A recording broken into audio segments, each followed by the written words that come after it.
Hey there, Boba here. Today I'll be sharing what I did with my IPPT money. Whatever I did with my IPPT money is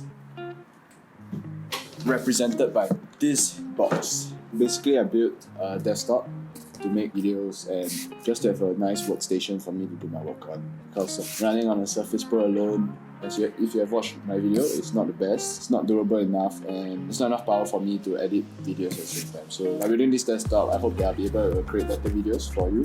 So yeah, through this video, we will go through the specs of the components that I bought for my desktop and maybe a few shopping tips about shopping sim name and how to build a desktop. Let's go! My aim with building this desktop is to be able to build a computer that is optimized for content creation, for editing videos through Premiere Pro and After Effects, and at a reasonable price. And so this won't be the best and most powerful computer for content creation or video editing, but it will be a very good starting point if you are considering to get one yourself also. Basically, my budget was the money which I won from both my IPPT Gold, so that's about 1,000. Let's just see whether I managed to meet this budget or how much I blessed it by.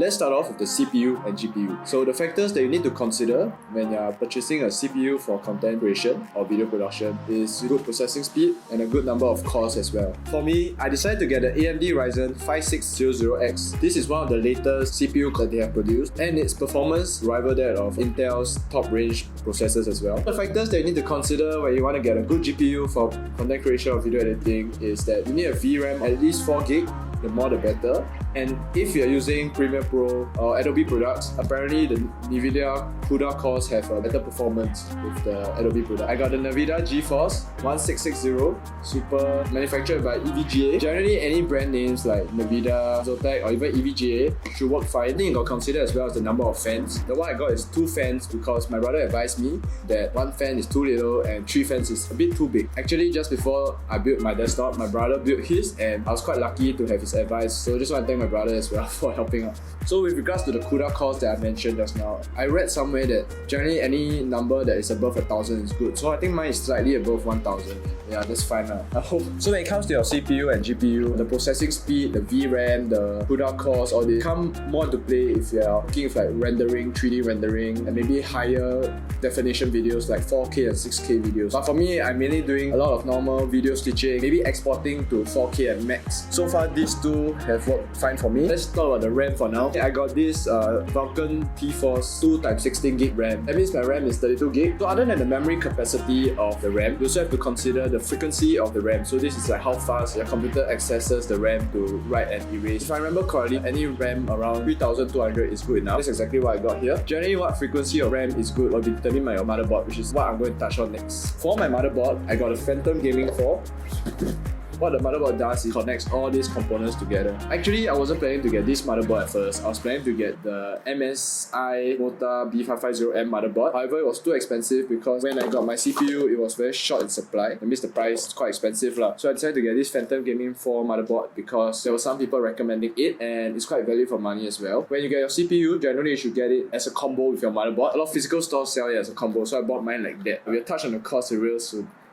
Also, when you purchase your motherboard, you got to take note whether it has a Wi-Fi module card or not. For this one, that isn't. So I'm quite lucky that my brother had an extra Wi-Fi module card lying around because he switched his desktop from a wireless connection to a wired connection. For my storage space, I got a simple 2TB Samsung solid state drive. It's faster than a hard disk drive, but it's not as expensive as like the next gen mini solid state drive or something like that. I can't remember what it's called. So now to power up all this, you actually need a power supply. We got another EVGA 650 watt gold standard power supply. So when you're purchasing a power supply, do take note of the warranty. My brother advised me to go for those with 10 years because it shows that the manufacturer really trusts the power supply. Actually, I want to get a Crosshair brand around 650 watts power supply as well, but they are out of stock at the Swimming Square store where I went to purchase it. The store assistant recommended this. I was quite fortunate because this power supply didn't have much reviews online, but it's very quiet and it works well for my desktop. Other than the warranty, when you're purchasing a power supply, also do some research online to see whether people find it noisy or not. To put this all together, you need a computer casing. I got a Masterbox NR400 from CoolerMaster. So the Masterbox NR400 is an M80X computer case, and for M80X computer case, it's quite spacious. So I managed to fit everything inside easily. For choosing my computer case, I just followed my brother because his seemed to work very well. The only difference is that his has an optical drive slot while mine doesn't. When you're getting yours, do take note whether you want an optical drive slot or not. Okay, so let's go through the cost where I purchased each computer platform and let's see how much I blew my budget by. Yikes. I got my RAM and my solid state drive from Amazon. My RAM costed $139.23 and my solid state drive cost $271.06. Alright.